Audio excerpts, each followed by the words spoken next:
did see a big improvement from play-ins until this group stage today. His jungle pathing was very clean. He controlled so well with that Trundle pick. I myself was not a believer in the early Trundle pick, not seeing a lot of tank stats to steal on the enemy team except for that support Galio, but his pillars were extremely useful and he was able to route around that bottom side. Now, while Trundle wasn't the big pick that I was looking for TL to pop out, one of the big picks was things like the Kench and the Braum. So I'm actually very pleased to see that PVB have been paying attention and are taking away massive power picks from Core JJ. And we saw PVB do this in the play-in stage. We saw Flash Wolves do it earlier today. Teams target Core JJ. You look at the guy on the enemy team who most recently won the World Championship and you say, we should probably inhibit his ability to play League of Legends the way he wants to. Not a bad strategy. It is going to limit what Doublelift and Core JJ can do in the bottom lane a little bit, as Team Liquid will target the Galio, the Rek'Sai, and the Irelia as the final ban from PVB is going to be that Jace that we've seen Impact play a lot more of this split. Yeah, like you're talking about, with Core JJ, he won the MVP for a reason. And it seems like every international opponent has agreed with that MVP candidacy and targeted him with multiple bans every single time.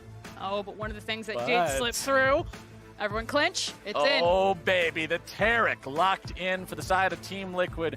Remember, this champion is one of those catalysts for all sorts of unique and distinct strategies in League of Legends. You never know what kind of a curveball is coming your way once he's locked in. But I'm going to pose this question to you guys, because we had Fnatic and Reckless also play the Sona Taric possibility here that's being alluded to with TL's priority pick. Right. But it feels bad when someone like Reckless is on it. How do you feel if Doublelift is relegated to Sona Taric duty? I think it was quite good, actually. Doublelift on the Sona, you do have to worry earlier on in lane phase about that 100% 2-0. But later on, his positioning was quite good. Now they're facing the Hecarim, though, which is one of the best junglers to pair with it because of the speed and because of that initiation. Also, it's a double-sided coin there. It's very good against it and looking to try and kill that Sona before something like the Taric ultimate actually comes down. One of the biggest strengths of the Sona Taric is that team fighting and the 5v5 versatility that comes from the invulnerability of Taric ultimate combined with the CC of the Sona. And the thing I want to comment on is it's not just the Doublelift show anymore. So many times teams with Doublelift, you see them be like, okay, how do we all work around Doublelift no matter what? That's one of the big changes about this team. When this team got criticized last year for their international performances, the two names that always came up most frequently in that criticism were Ole and Pobelter. Pobelter got replaced with Jensen, who everyone considers an upgrade, and he is one of the guys who has long been a big performer in North America. We know this guy is a talented player, and you can put Doublelift on something that feels less of that traditional carry role when you've got someone like Jensen to count on. And I do like the fact that I feel like it's giving respect to PVB because you know that these guys want to team fight you. They tried to team fight Team Liquid, it didn't work out. They definitely team fought Vega Squadron. So you're drafting with Sona Taric what is already a very strong 5v5 composition, saying we can't change them, but we certainly can match them. Well, Team Liquid will have themselves that powerful Sona Taric combination. They'll also have a strong all-around jungler in the Jarvan. Phong Vu Buffalo grabbing themselves the Hecarim, the Sylas, and that Varus. I think people also, especially if they have not seen successful use of the Sona Taric, tend to underestimate the damage output of this champion.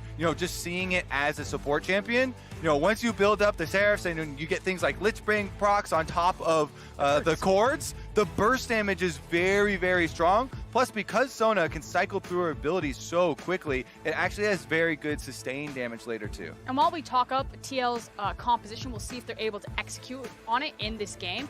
On PVB, I love all the picks they got. Sylas wants all of those ultimates. He got every single good option with just the first 3 picks. Hecarim, like you're saying, can certainly run over and just cause terror to a Sona Taric. And then Varus is one of the key champions that can cause problems for the healing duo of Sona Taric down early on in the lane phase. Hecarim is also just such an insanely powerful champion right now. His ability to go in and remember when he has the Spirit of Dread, that W on and active, he's healing not just off the damage that he's doing to enemy players, but off all the damage they take from your allies. If he gets thrown in the Jarvan dunk bucket and he's got Spirit of Dread, all of a sudden the soup is the one that's going to kill you. You're not going to turn him into the soup. Yeah, it depends on who's got the Taric ultimate on them at that time. Because if they're invulnerable, then they won't take any damage, then you don't get the heal. But as Frost is saying, if the Sylas steals Taric ultimate, all of a sudden, they're the team fighting team that are invulnerable. And I do want to point at this pick, though. I think this might actually be a support Lux. Now, the thing is Galio, Pyke, Alistar, Braum, and Tahm Kench have all been taken off the board. And we heard these whispers. You heard in Vedius' picks to watch that he was looking for support Lux. So it's still up in the air, but Palette doesn't have a lot of options to go to. Support Lux, there's been whispers of it in Pro Play, whispers of it in picks to watch. Ovly, I hope you're watching from out there somewhere. We'll see if this one pops off in the bottom lane. Yeah, there are two schools of thought in trying to counter the Sona Taric. One, which I like the most and has been the most successful, I think, in what G2 showed with the Morgana Pyke, is to hold the lane and then have a roaming support that can go create plays elsewhere. Also trying to avoid having the Sona make money off of harassing you in lane by being non-interactive. The other school of thought is just kill them and try to get the kills onto the Sona because they're squishy early. Lux, as a support, one of the biggest setups is the light binding, and Varus is very good at following up on any sort of snare. All right, final pick for Phong Vu Buffalo will be the Cannon. Taking that one most likely into the top side there to deal with the Gangplank. Remember, Gangplank barrels, he has a little bit of a tough time early on against opponents that are ranged that can take those barrels out pretty easily. We'll see how that one plays out up there, as it will be Akali versus the Sylas in the mid lane. And when are people going to start banning the Gangplank away from Impact? The fact that he keeps getting it continuously in these drafts. He's a phenomenal GP player, and it fits so well with TL's MO and their playstyle, usually centered around that bottom lane. Probably will see a little bit of a slow early game for the first 15 minutes if it goes the way of Team Liquid.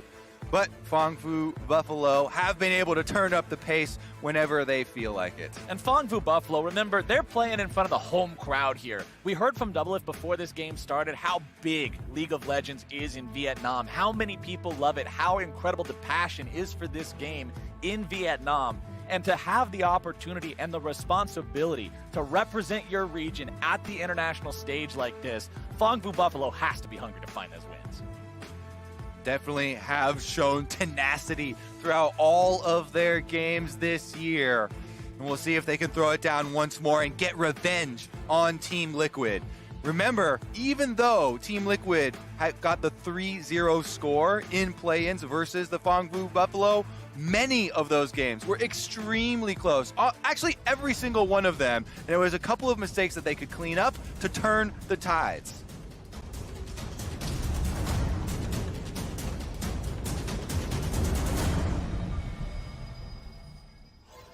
The war drums clamor, and we're on to Summoner's Rift for the final time here today.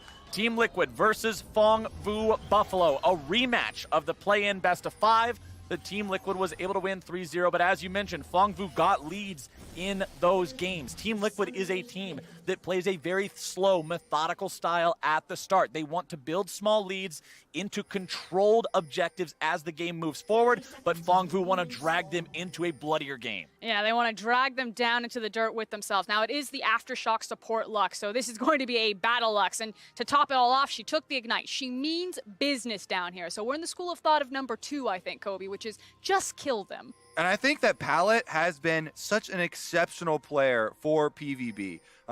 In play-ins, it was mostly the Scalio pick, and I was a little bit worried that, with too much time spent just on the Galio, that he would become limited. But I really enjoyed his Pyke earlier today, even though they didn't get the victory, and now I'm excited to see his Lux play. And as we're waiting on minions to spawn, I want to go ahead and make sure that everybody watching is caught up. For those of you who haven't seen a lot of the Sona Taric play, early on, Sona's just going to be poking people. Taric's going to be the one farming up most of the creeps. That is until Sona gets that support item all stacked up and ready to go. Then the farm priority switches over, and it will be Doublelift doing the farming from that point on.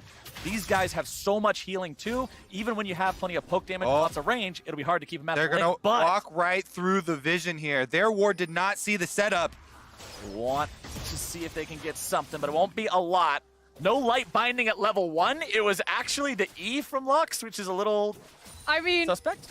It's nice in the lane phase because you get to cover more creeps and you can zone out. It feels like a much more effectively because you can space it around the lane. But I agree with you. I was expecting the light binding and like a piercing arrow to just start slamming people. Yeah, but they wanted to go for something a bit more useful throughout the traditional laning phase at level 1, so E plus E start for Fongvu. I also want to go over what Team Liquid are doing here by splitting the map, with Xmithy trying to create a line basically across Summoner's Rift and separate the top jungle from the bottom jungle. You can see him going through this invade. You are going to get a big separation, and that is going to allow them to keep the Sona Taric unhindered. They won't have a Hecarim charging through to help out with that burst damage. Xmithy steals away the blue, actually, and then leaves the jungle, so maybe they're going to have to do a little bit of extra work with some wards. Yeah, this is a great start from Xmithy. He frankly was a bit invisible the first time these teams faced, so a much better look this time around. And not only does it protect Sona Taric, but it also makes it that much more dangerous for Big Koro and Pallet to be so far forward when their jungler is not going to gain anything if they're pressured in the lane. All right, here we go. He's found that the blue has been stolen. However, not completely cleared for this blue side, so it's not going to, in fact, be the split top and bottom jungling here, and it is just going to be the blue buff denied from Hecarim, which, to be fair, is extremely important in the Hecarim's farming. Yeah, because that's the thing. He is such an item-dependent champion, and he requires so much gold for him to be really effective in a lot of these trades.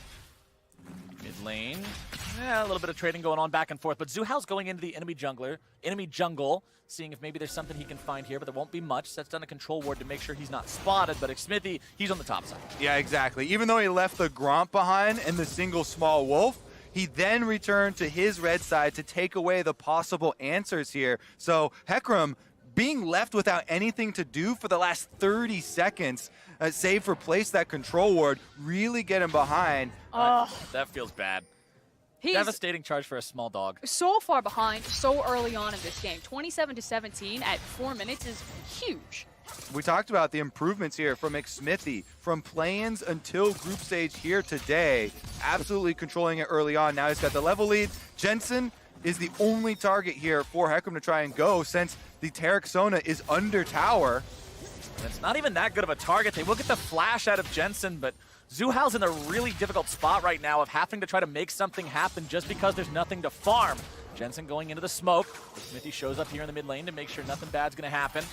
Jensen about half HP missing. That flash would like to be able to shove this one up and then go back to base, heal up, and Xmithy's going to facilitate just that. I mean, this is a please, sir, some peanuts, anything on this map right now. He does manage to finally get his Raptor camp, but that was such a strenuous position for Zuhao to be in. Didn't have anything to farm, like you said, went for the desperation gank, and does manage to get a flash for it.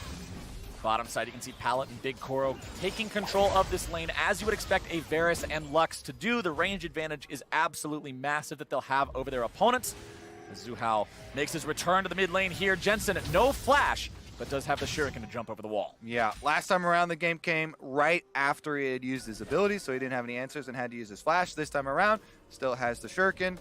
Control ward's going to see him, but there's nothing they know can do. That was the classic no flash but a collie type of gank there. Yeah. Now, there is finally an opportunity, it feels like, that we can start to turn our attention bot lane possibly, because again, this Varus and this Lux are so far forward all the time. I expect Xmithy to actually path towards his Krugs, but it looks like he actually wants to even things up with Null here. See if maybe he gets involved there in that mid lane. Bottom side, you can see Core JJ just hanging out here, soaking experience, doesn't want to walk up and try to risk any farm that could get him into a bad spot, waiting for Doublelift to come back down, as Xmithy will farm up his Raptor camp. Null level 5, trading back and forth here with Jensen. Does manage to grab himself the level 6 and steal the Akali ultimate. We'll see how he uses that here in the upcoming trades. Yeah, a little bit of the extra experience has been soaked by Xmithy, so Jensen a little bit further behind. Big success in the top side, though, for Team Liquid.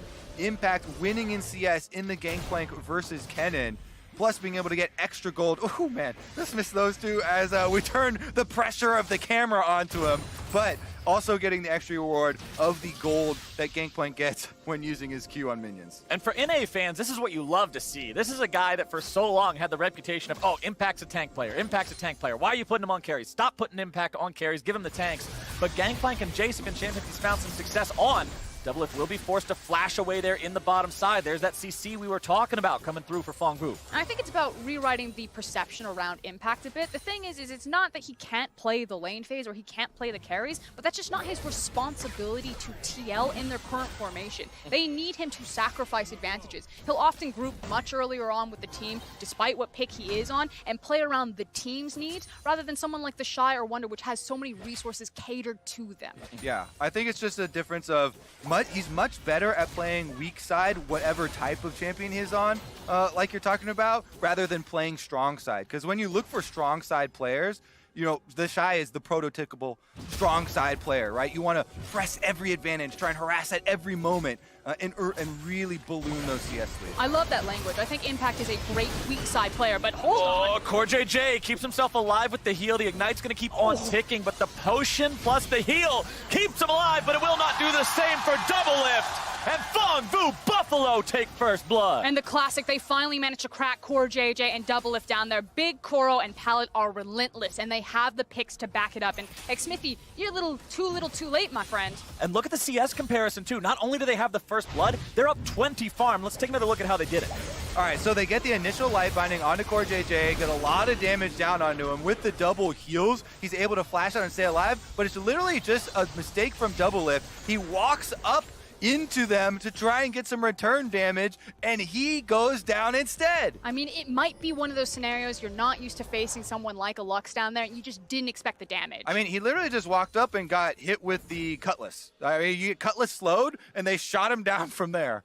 And one thing I want to mention now that Phong Vu Buffalo has got themselves the first blood, when you look at Team Liquid's stats in their regular LCS play, this team has a very low first blood rate, but they have incredibly high rates at first Baron, first Drake, and first Turret. Sort of showing how they don't like to play through going for these kill-heavy games, but would rather focus on other aspects instead, more objective-based play.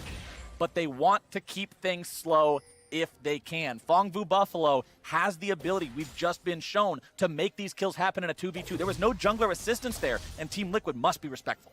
Big jungle difference here, though. Xmithy, because of the early counter jungling, has been able to get a sizable lead, and now he is focusing the bottom side here. Once you get level 6s on the Sonateric, the possibility of that CC completely changes the lane. But I like how big Koro's reaction here. He's playing much further back, and he's respecting that level 6 possibility. Yeah, suddenly when you see that Sona and Tarek are very happy to step forward, you need to pay respectful, but meanwhile, mid lane.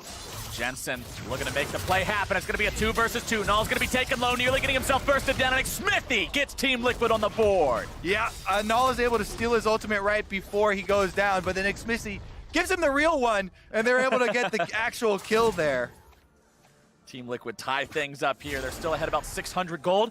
Xmithy moving towards the bottom lane now is going to find Big Koro and Pallet there in the lane, but considering Doublelift and CoreJJ are occupied with farm at the turret, Xmithy doesn't want to force this into a fight. That moment when you're chased off the lawn by Lux and Varus, like, what are you doing? Turn around. Get out of here, jungler.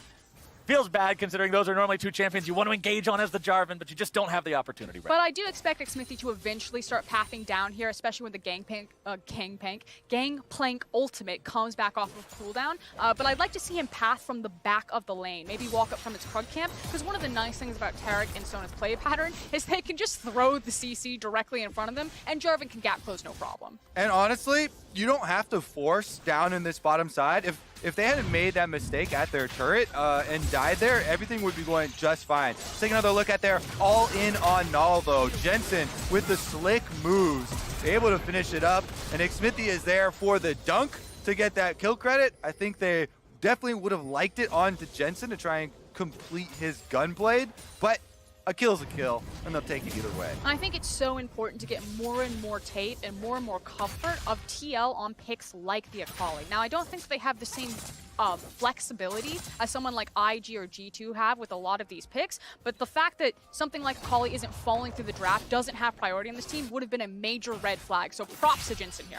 And this is one of the things that I think a lot of people look at as a huge upgrade when you compare Jensen to what they had in Pobelter last year. When they came to these international events last time around, Pobelter would frequently be seen on Malzahar duty or something that's just, he's not a primary carry. But Jensen's the type of player you can trust on this Akali. You can say, hey, I know this guy's going to make something happen. Let's invest in this lane. And right now, he's making something happen in the 1v1. He's able to find the kill before Zuhao's able to get himself involved.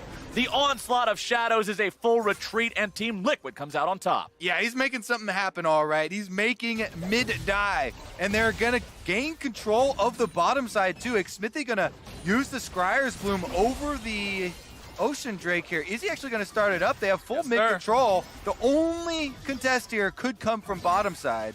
And remember, when you have Sona and Taric, it's so easy to get objectives without taking any damage whatsoever because of the ridiculous amount of healing these champions can give you. You see Core JJ just walk up, give him the Bastion shield, give him the heals coming out, bonk the thing a couple of times to get some healing charges back, and that is an easy Ocean Drake for the side of Team Liquid. And it's also so easy to leave Doublelift right now because he does have access to the Flash and the Cleanse, although, as I say that, be a little bit more respectful. You don't want to burn it straight away. But Piercing Arrow is normally a worry if it just hits you straight up like that, fully charged with nothing in the way, but this is Sona Taric, plenty of heals. Let's take another look at Jensen's outplay in the mid lane. Yeah, you've been talking about Jensen's Akali. Look at the footwork here, dodging so many skill shots.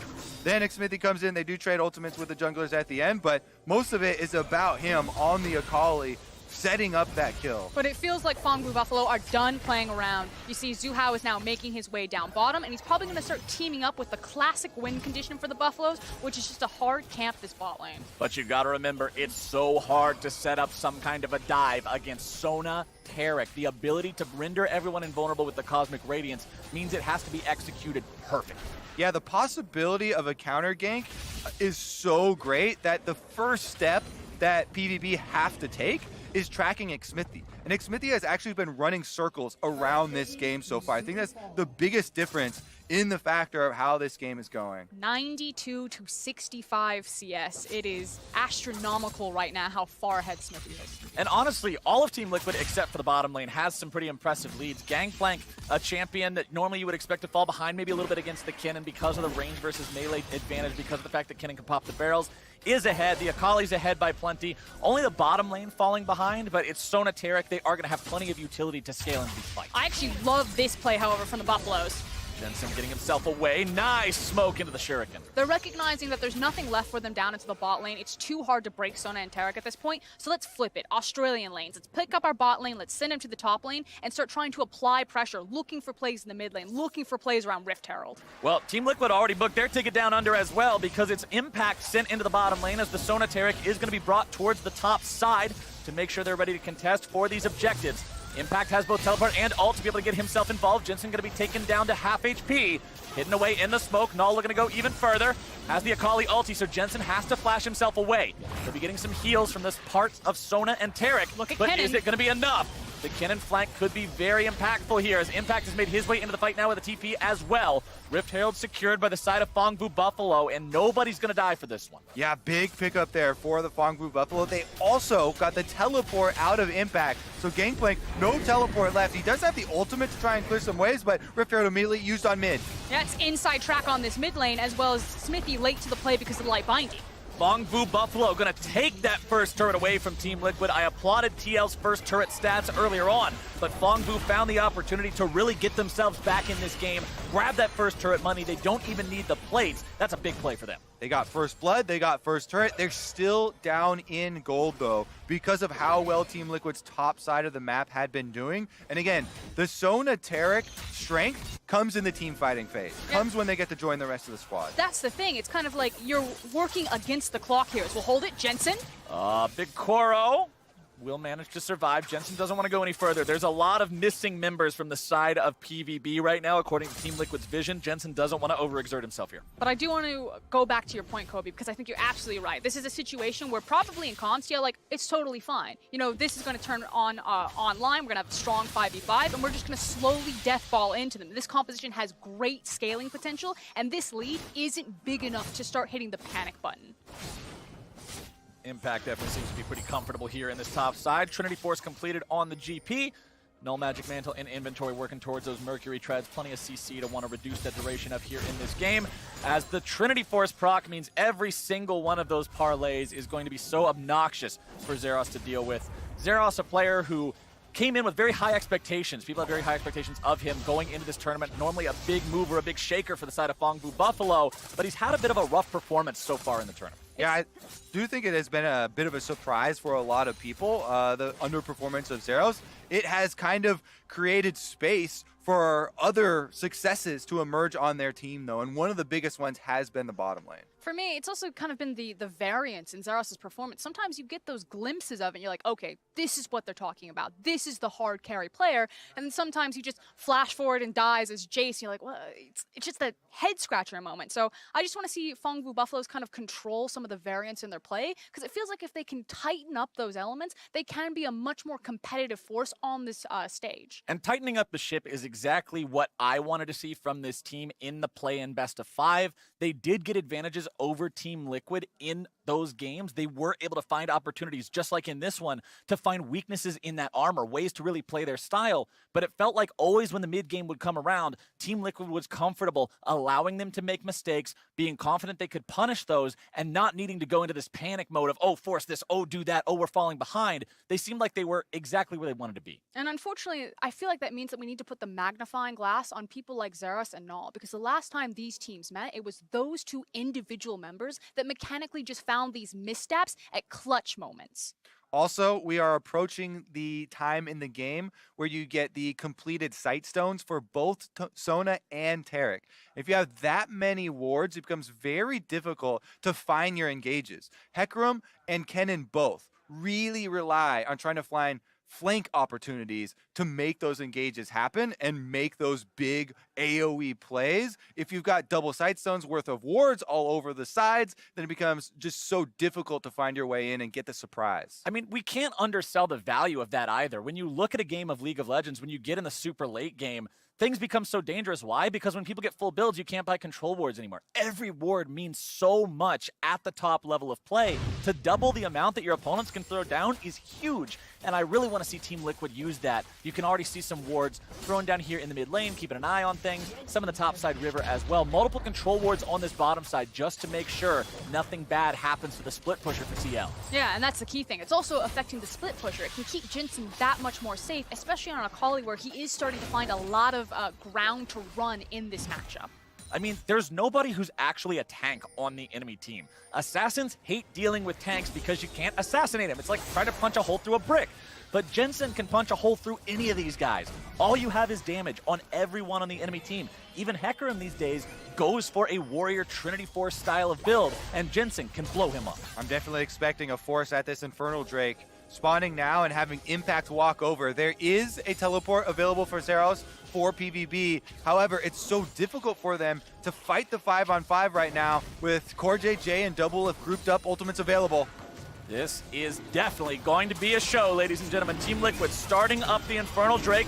Already have it down to about 1/3 HP, and it looks like Phong Vu Buffalo will not bother contesting. They do not want to risk the entire game on this Infernal Drake. And this is a dream come true, not just because it's Infernal, but the fact that you have a dragon that was trying to lure them into a fight, because TL know if PVB take this, we're just going to smash them. So the more welcome these Drakes are, the more high prize these Drakes are, the better that TL will do. They don't have a traditional ADC. It's still difficult to siege towers, so they want to fight around these Colosseums, these monster objectives. And because they know that PvP are not going to take that fight, they are able to use the Gangplank ultimate to clear the minion wave on top side so they don't give up the top turret in exchange for the Infernal Drake. And they're able to use their resources to allocate both objectives.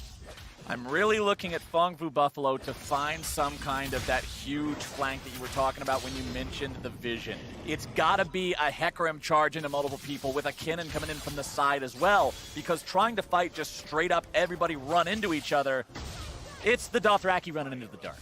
It also feels like it would have to be kind of just as PvB came off of the spawn, because they need to have, you know, fresh sweepers, fresh control wards, and just cleared out the vision or exhausted the vision from TL, and then try to find that small pocket, that small moment that they could look for a sucker punch there. If we find these situations where we're doing a massive Baron dance or everything's very drawn out, PvP probably haven't cleared all of the vision or don't have the resources necessary.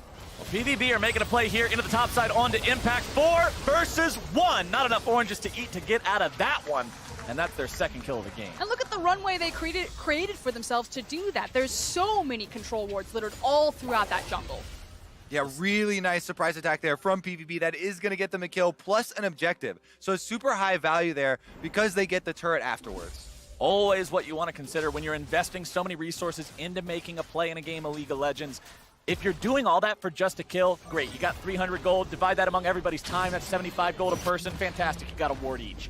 But when you get the turret on top of it, you get the map control, everything else compiled and compounded into that, those are the kinds of plays that I really want to see these teams making. And that's why I like watching Phong Buffalo, why I think that this team has shown progress from what we've seen from emerging regions in the past, and even the other emerging regions that participated in this year's play-ins.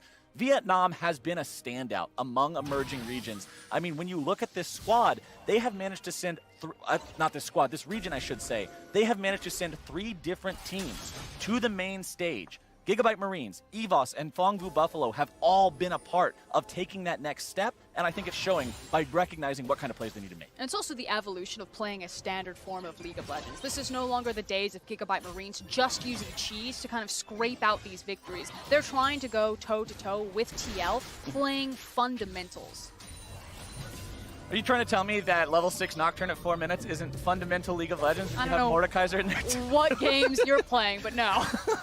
They were the faceless before we even knew what the faceless were. Yeah, these guys, the Gigabyte Marines were that's the Giga faceless. That's the ultimate aspiration of all those players. But next Drake, this game is going to be live here in about 2 minutes. Baron is on the table, and PVB are in the Team Liquid jungle, trying to set down some control wards. You can see so much control for this team over the entirety of mid lane. They feel like a wolf pack right now. They're like hunting around. They look at impact. They look back towards the mid lane. They are just itching to pull that trigger. Well, we saw what Team Liquid did to Wolves earlier today. We'll hope that the Buffaloes do not meet the same fate. At least their hometown fans hope that. Impact not in the top side anymore, farming up the bottom, but Jensen could be the target here. We'll see if PVB are able to find the collapse. Null does have the Akali assassination available. Stole that ult away. Pallet makes his way up to the top side, but they don't want to try to make some sort of a play with it. Jensen is such a difficult target to try and pick off in the side lanes. Not only is he on Akali, one of the most mobile champions in the entire game, but he has always been lauded for his skill shot dodging, and we've seen it already throughout this game. But you are starting to see one of the shortcomings of this composition. 22 minutes into the game, and TL have only secured a single tower. Again, you don't have a traditional ADC, so you're super reliant on splitting the map with Akali or a possible Baron to start shoving this down. And one of the biggest things is they have to rely on X-Smithy to get that engage. If he doesn't force the good engage on someone without a flash, who just flashes away from the Cataclysm, then you're not guaranteed to get value out of your Taric ultimate. You have to be able to make use of that timing window. Problem is, everybody on PVB currently has the flash ready to go, except for the horse, of course, which does not have the flash, but Onslaught of Shadows will facilitate an escape if necessary. Team Liquid trying to clear out some of the vision here, put down some of their own as they move forward and prep for this ocean break. This feels like a situation where TL are gonna, kind of eyeing up their opponent. Maybe they find a pick, maybe they go for it very quickly, but otherwise they are happy to just try to allocate farm, particularly on double lift. Sona needs kind of one more completed item before her damage really starts taking off, and once they have that, they're going to feel much more confident just walking into Baron. X-Smithy over the wall, drops the Cataclysm. Pallet going to be flashing away from that one. X-Smithy going into the stopwatch, keeping himself alive. Cosmic Radiance comes down. Jensen into the back line. Unstoppable Onslaught gets away, but only for a moment. Jensen's able to grab one as Zeros comes around from the side, looking to find the return kill on him. Instead, going to be taken low, taken down. A double kill over to Team Liquid's mid laner. They're able to get that re-engage. You can see they flash out of the Cataclysm, but Jensen follows it. Now they're going back in. It's not over. Doublelift grabs himself the stun, and that is going to be another dead Buffalo. Null falls, and Team Liquid get 3 for 0. Now they've got the chance to make something happen, and the call is Baron. Yeah, immediately walking over to the Baron. It's just the poke damage left from Pallet and Big Cora. Now the Lux ultimate is available there, but they don't have vision on the Baron to start. And that is the critical team fight of the game.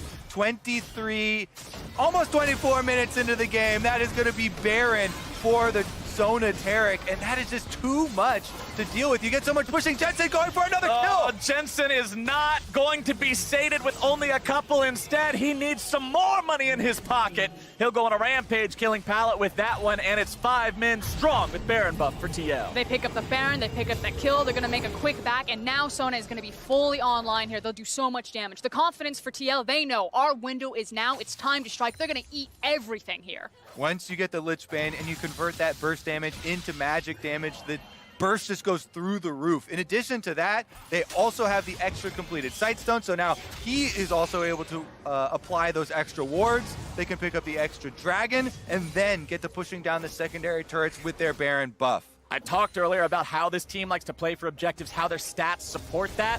Those stats also include an average of a plus over 4,000 gold Baron power play. When you see Team Liquid take this objective, you expect to see multiple of these bowling pins just get knocked over across the map, and that's what I'm looking for now. Double with the Lich Bane hanging out there in mid lane with CoreJJ nearby. Impact going to be pushing up here in the bottom side, level 15 on this Gangplank. Xmithie going to start things off here onto Zhu Hao. Onslaught of Shadows not going to be used just yet. Now, counter-initiating. Xmithie in some trouble. 1 versus 4. No stopwatch available, but he's got the backup coming in from Doublelift, who's going to be taken very low. Big Koro going on a killing spree, finding the kill down onto Xmithie. Impact's able to find himself one onto Zeros. Null tries to get away. Impact's going to explode the barrel, but now he finds himself caught between 3 members. Over the wall comes Jensen. Mop and bucket at the ready. Here's the cleanup crew. Unstoppable for Team Liquid. It's a double, make it a triple, or is it? It doesn't matter who they went to. They're all falling over. Fogbu Buffalo lose 4. And that is going to be complete destruction. With the Baron buff afterwards, your Baron power play hits that 4,000 mark, Captain Flowers, and goes straight through the roof. Jensen is popping off in this game. This is his first MSI. This is a player who joined Team Liquid because he wanted that NALCS title. He wanted to win domestically. He wanted to get a chance to play at MSI. And if this is what he's going to look like, damn if he didn't deserve it. And he said that he would take Doublelift out of the group stage. That was the deal right there. And it looks like TL are starting to look at a 2-0 start to their MSI run. Yep, Doublelift carry him into finals, and Jensen carry the team at international play. True to his word, doing that on the Akali right now. And they leave the base open after taking the inhibitor tower and heavily damaging the bottom one there. Team Liquid do get the reset, and Xmithie trying to pick up the Draken on the back half. And I just love what Jensen brings to this team, because you look at TL and it feels like they're a 1-4, a 5v5 oriented team, and they're in a tournament that is stacked with 1-3-1 playstyles. But if he keeps putting up performances like this Akali, suddenly TL can start to match that 1-3-1. Suddenly they have another weapon in their arsenal to make them a threat at this MSI. Null's in some trouble here in the mid lane. Jensen going forward. Perfect execution, looking to find it. Won't quite be able to do so, but that inhibitor is vulnerable and at half HP. They should be able to finish this one off rather easily. I talked in the last game about how you get to a point where you feel like you're just depending on opponent mistakes at that point because you're so far behind. And Phong Buffalo definitely need Liquid to misstep somewhere. 10,000 gold down, having lost the inhibitor 27 minutes in. TL is looking to end this one soon. Yep. Grouping up here on the bottom side, still have a little bit of the Baron buff left, and not very much of the tower left. One more auto attack, or maybe 2, depending on who walks up and bonks it. Will take down this bottom lane inhibitor turret. Baron power play is going to close out at about 6,000 gold. And this is a game on a knife's edge. PVB know that if they overcommit here, if they dive too far, that the game is over. They want to try to dissuade TL, eat up some of their time, try to farm back into this game, but they also know that the slight misstep here costs them everything. Yeah, the problem for PVB is that Team Liquid are the ones holding that knife. And if they don't drop Give me it, lunch money. then if they don't drop it, then it's going to be in their favor here. One more bit of burst damage here as they push up the minion wave into the tower. Jensen on the outside, going to flank. Here we go. Big Koro going to be in some trouble. Cosmic Radiance going to be coming in from Null, keeping himself alive, but that's not going to be the main target. Instead, it's going to be Zeros trying to defensively ult, going to be run down. Jensen going into the stopwatch, keeping himself alive. Pallet not quite able to find the kill. Jensen finally going to be shut down. But Team Liquid will crush Phong Buffalo in their base. 4 men still standing, only 2 on the side of PVB, and the Nexus turrets are the target. CoreJJ and Xmithie going even further, looking to find the kill on Null, and Impact goes on a killing spree. Pallet can do nothing but look on at the rubble as Team Liquid will take them down in 29 minutes. And the redemption story for TL starts with a 2-0 at MSI. North America, when will you be impressed with this team? It's not that same flashy style, but they kept their end of the bargain. And even with a softball start to the tournament, they made sure to close out cleanly. Yes, this is the easiest opening here as far as the schedule for Team Liquid with Phong Buffalo and Flash Wolves. But the way in which they won both of these games should inspire confidence in the North American fans. Team Liquid is a team built for international success. The strongest team that North America has ever sent to an international competition, and they are undefeated after day one. And it's not just the confidence in the fans, it's the confidence in the team. Doublelift said, we want to do the plays that we want to do, and we want to play the pace that we want to play. He said that they're going to smash tomorrow, and I'm starting to believe him. And for a region who the criticism for us is so often NA doesn't play their own game. NA just tries to copy Korea, or NA just seems to fall apart at international events. That confidence, I think, is going to be so key for these guys pushing forward. The mental game is a real thing. Momentum is a very real thing. And to start off 2-0, you couldn't ask literally for anything better for Team Liquid here. Very true. I think they'll be extremely happy with how day number one went. All that being said, heavy hitters tomorrow, and we get to see some real tests go through. I love MSI because we have a long list of champions, and every day has action-packed matchups. But I like the adaptations that we're starting to see. We had some questions around Xmithy. He felt invisible in the first matchup. This time around, just dominated the jungle. Night and day difference. Jensen, a little bit of misplays on the first time I saw his MSI Akali. This time around, just flexing on kids. Beautiful performance. And Impact still getting his gangplank. It feels like this is the perfect combination of everything that North American fans wanted to see, which is just their team playing their style on the international stage. This doesn't appear to be another choking story. And the thing that I took away from this game more than anything is so often when you hear the conversation about Team Liquid, and especially comparing them to the other teams they're going to play up against here at MSI, when you consider the likes of IG and G2 that have these massive stars in solo lanes, is, oh, well, Team Liquid, they're going to want to play through bottom lane, right? You've got Core JJ, you've got Doublelift. These are the names to look out for. Core JJ and Doublelift were not the carries that game. Core JJ and Doublelift, they did their job. They farmed up. Supports. They played support. Yeah, it turns out when you play supports, you're a support, buddy. But that's so important. For a region that so often has these teams that have singular carries and all the eggs in one basket, we got so many baskets, we got a special on them at this point. Team Liquid is showcasing that they can play different styles, and that's huge. Yeah, I really do think that the versatility is one of the highlight improvements that people were looking for, right? And we already saw it in the play-ins. They can also do a couple of the flex picks, like the Silas, well played in both top as well as mid. We'll see how far the basket stacking will go, and if we have enough eggs to fill those baskets for your satisfaction, Captain Flowers. What are eggs in this analogy? Are eggs the different picks? Are eggs strategies? I think the eggs are the execution of those picks. Okay, the eggs are the execution. It's getting very deep. Speaking of execution, we also have to consider the other side. Phong Vu Buffalo off to a rough start here on day number 1, 0-2 beginning. However, a lot of people did get to see way more out of them in the first game versus IG than anyone expected. That was very impressive considering how far they took IG and how hard they made them work for it. And Phong Vu Buffalo just needs to, again, keep refining, keep adapting, go back, watch those VODs, and fix some of these small mistakes. See what happened with the jungle pathing that game. And honestly, I still got to give it to these guys finding that 2v2 kill on the bottom side. I was going to say, any team here would be pretty happy with that performance versus IG, or how close that game actually went.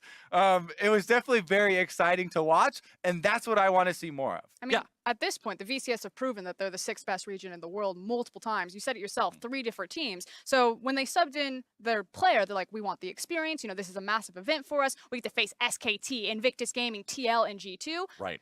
I mean, that's all you can really hope for. Like, yeah, if they pick up a couple of games, no one really expected them to go to knockout stage, but they're already proving why they deserve to be on this stage time and time again for the ferocity of their play. Yeah, and step by step, you especially want to see them, like we said, coming into this event, and even the event itself said it, IG, SKT, and G2 were the 3 teams that got the ticket into the main event because of how successful their regions have been in the past. It's Flash Wolves and Team Liquid that also had to participate in the play-ins against Phong Vu Buffalo.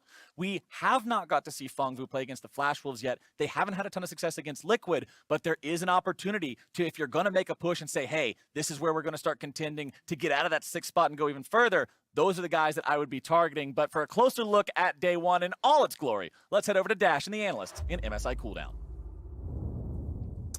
Hello and thank you for joining us for MSI Cooldown, where we recap the packed day one of groups we had in Hanoi. We'll have an interview in a few moments with Team Liquid's Xmithy, but first, let's talk about NA's performance so far in the tournament as a whole. They did pick up that 2-0, the expected 2-0 over a couple opponents, but they got it done. That's the most important thing. Yeah, and I think what we saw from Team Liquid was good, clean play for the most part. I think in both games, it's very difficult to criticize anything that they did wrong. I think that they're continuing to showcase what they have done really throughout their year, I suppose, which is very much that they look for opportunities to punish. Whereas the biggest thing for me about today's games was that they were forcing their opponents into positions where they were then forced into making bad decisions, with which then it was easier for Team Liquid to convert into big advantages. And for me, like, the highlight player throughout all of this, and I know that people will be like looking and clinging towards Jensen. For me, it was Xmithy, mostly because he was on the right side of the map at all times, as expected.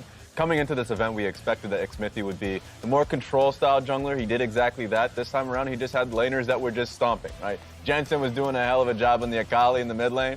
Oh, I just love the fact that we're just seeing this constantly. I feel like Nal just had a very bad day. That's just how life is going to go for you.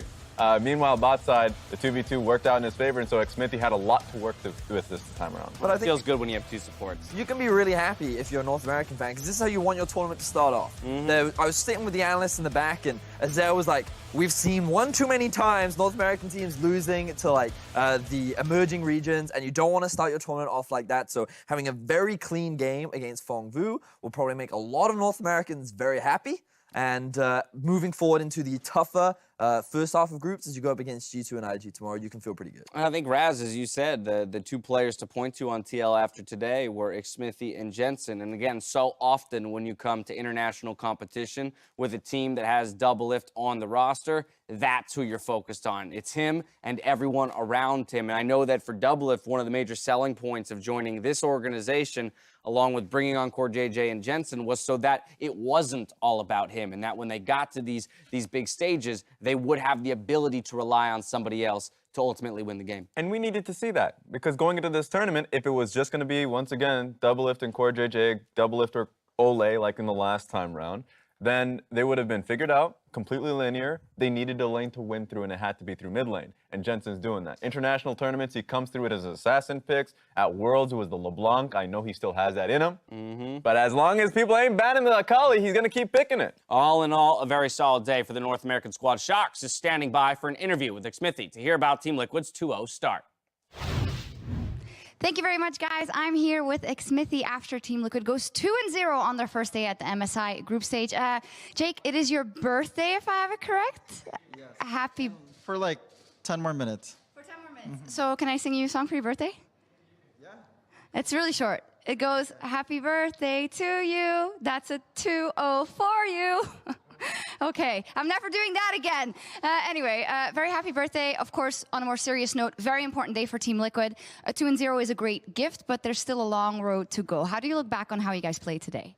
I think we definitely played way better than we did in against a best of 5 with PVB. So I think it's definitely improvement. I think there's still a lot of things to work up on. Yeah, we're going to talk about this whole day for tonight and hopefully be better for tomorrow. Yeah, specifically about PVB, I think that's important that you bring that up because people were giving you a really hard time, even though you won that best of 5, 3-0. Do you think that you beat them so easily here is a good boost for your confidence overall, that you won't fall to them and maybe other teams anymore in that fashion? Yeah, a win is definitely a good boost, but I mean, we played with Sonateric, so it's kind of you know, like a cheat. So, but I think we're still improving day by day. And we're learning a lot in all these games. We watch all the games, and we definitely see improvement from everyone. I mean, I do as well, and I think in general you can say that there's improvement, but tomorrow is a really, really big test, of course. G2 Esports and IG, can you break down individually what you think the keys will be to taking down those opponents? Well, G2 against SKT was really strong, but G2 against IG was kind of like a clown fiesta. So hopefully, we're just going to be playing in our own pace. I think that's our major problem right now. It's like we're playing against, like, for example, a PVB, and then we didn't really play that well. So hopefully against G2, like a little bit of a rivalry there, but hopefully it's going to be a good match. Yeah, I think so too. And how about IG? Do you guys think you have a chance to take them down? I think it was the same thing also as like G2 or like compared to G2 where IG against PVB was kind of like a clown fiesta, and against G2 like they were really looking really strong, like the pretty much the team that we looked at last Worlds. So they're pretty scary, but I think we can beat them. Fantastic. I'm loving the confidence and a fantastic job on day one of groups here. Jake, enjoy the rest of your birthday and back over to you guys. I love the fact that he was just focusing on like that game in and of itself, because for Smithy and Core JJ, two players that will calm you down during those moments. So when you're in hectic situations, you do need members like that to be able to rein you back in, and I think that's going to be the difference in that series. Also, that's my new favorite birthday song. Yeah, probably the best Good. one I've ever heard. 100% top in the charts. See it on Spotify this week.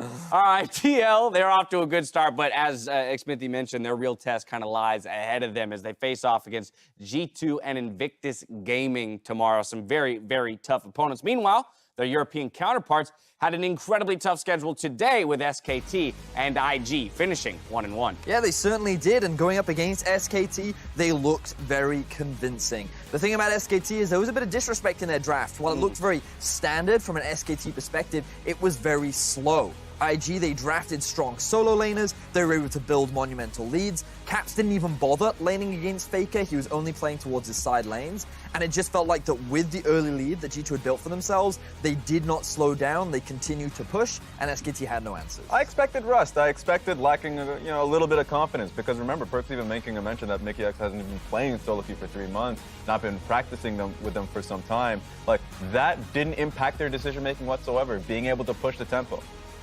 Then, of course, you fast forward to this game here against IG. We can already forget this game. Oh, no, I like this one. So I had a lot of questions around the draft. I look forward to hearing what G2 players will say in the future or on social media about what the direction was. But the fact that they did choose to put the Vayne top, they had the AP Pick Eco the mids. Vayne at all. Like, I think the fact that they allowed IG to have 2 winning matchups in both their solo lanes for 2 big comfort picks, so 2 of the best players at the tournament, I think is never a way that you can allow this team to win. I mean, you can never afford to play against this team because they're always going to win with that style. Well, I think to some degree, PVB versus IG showed us maybe the other side of that coin, right? Which is that, you know, if you give players disadvantageous matchups, no matter if it's the best top laner in the world, best player in the world currently in the Shy, if he's in a losing matchup at a certain point, it is insurmountable. We saw that in the LPL finals when they went up against, actually in the LPL semifinals there, when there was a specific matchup that we were able to challenge the Shy, because at the end of the day, the Shy is their major strength. If you put them in an uncomfortable position, if you challenge that in a 2v2, and I love the fact that Phong Buffalo recognized this, challenged them again because the first time round failed. Finally, we're able to get the lead on that. And this Baron situation was excellent too. The confidence for them to be able to say, look, we know they're giants. Like that, like be able to essentially still challenge them in that situation, because Invictus Gaming had made way too many mistakes, specifically Ning and the Shy, that was a surge to push them forward. And they could be hearing the crowds at the same time. Hometown crowds is definitely going wild on that one. So that pushed them. I feel like, you know, we kind of started with G2 and we're looking at Invictus and Phong, and like these 3 teams kind of all fit under the bucket of aggression. They're teams that pick strong laners, they try to get early leads, and they try to snowball through the early to mid game to then turn it into advantages or to turn it into wins. And you then have the other bucket of Liquid, SKT, and Flash Wolves, who are much more on the slower, more controlled style. They prefer the scaling options. And coming into the tournament, I was a big advocate for the IGG2 Vong Fu style would be the more dominant. I was a big fan that I felt that this is the way that League is best played. It's not a bot lane meta, it's a solo lane meta. So teams that can best enable their solo lanes are the ones that are likely to succeed. And I felt like that we got to see that with the G2 versus SKT game at the start of the day. But we also saw that with the IG versus G2 game, where if you enable your solo laners, then they can just run away with the game, which is why, like, I look at these 2 teams as kind of the big powerhouses for the tournament and continuing forward through the group stages. True. My biggest takeaway from this day was that a lot of these teams are going to be adapting, because going into the tournament, I expected SKT to be coming first in groups, being such a solid team, and already coming out of the Griffin set, really pushing back from early aggression and saying that, you know, we understand how to be able to trade sides incredibly well and then come into team fights even stronger surrounding Teddy. And that's a style that some of the teams internationally, like we saw former MSI champions, RNG, was able to mold a lot of other teams and trick them into thinking bot side mattered so much more than it really did. My takeaway is going forward that SKT will get better. SKT will, like they've already showcased in the second game, not a lot of people give them that much credit because, Flash Rolls right now not looking too good. Yep. But when we get to see SKT versus IG, I actually gonna, I guess, You sorry, spoil Mr. your Producer. prediction right now? I'm gonna do it, man. All right. I'm gonna do it. Throw it out. I'm gonna go with SKT taking Woo! because Spicy. SKT learned from that game alone, while they played defensively topside and Clid was really protecting Khan there, he had no other options across the map. And then we saw in game 2, he was able to do that by giving more emphasis towards the Kalista lane for Teddy. The same thing happening mid lane. We need to have a mix of both aggression, but also being able to hit that control style. And IG, that was the most unclean 2-0 I've ever seen. I'm never gonna be happy with that. So I think that they have a lot to learn going into day 2 is my take. I mean, I definitely think that there is a lot of growth to be had. I think we've seen in almost every group stages a dramatic shift from first half to second half. Yes. Like that is guaranteed to happen, and teams will get better. Some teams will get worse. My biggest concern is for teams that are in the slower style bucket. Will they be able to adapt to the style of being able to enable your solo laners? And I look at Khan, I look at Impact. Are these players that you can set up to succeed against the likes of Wonder, against the likes of the Shy, to be able to challenge for those top spots in the group? And I don't think today was indicative of what we usually see from Invictus Gaming, what we saw from them in the finals at World Champions and in the playoff run. Because even though I said that SKT will take first place in the group stage, I still think in a best-of-5 situation, we've seen the best of IG, and I still have them favored for the tournament. So I agree that we're going to be seeing in the second half of this of the best-of-1s in group stage a lot more adaptations. And I think Flash Rolls will be the ones that will be learning the most because they do have talented players. I think Rather is an insanely strong mechanical player. It's just sad that really they're being pent up in this random box of not doing anything. Yeah. Last game was an improvement in the sense that they were moving for fights. It's just the composition was random and they really needed to do that. Right. Well, it's only day 1 of 5, right? Yes. It's a marathon, not a sprint. We have 6 games in the book. So as the day ends with Invictus Gaming on top, alongside Team Liquid, we have SKT and G2 Esports ending the day at 1-1, leaving Flash Wolves and PVB winless. They'll get their shot to recover tomorrow as we kick things off with EU and North America clashing in Game 1. That's a big one we're all excited for, followed by Phong Vu Buffalo versus the Flash Wolves. One of them's picking up a win, and 3 more games before we conclude with a bout between the LPL and the LCK.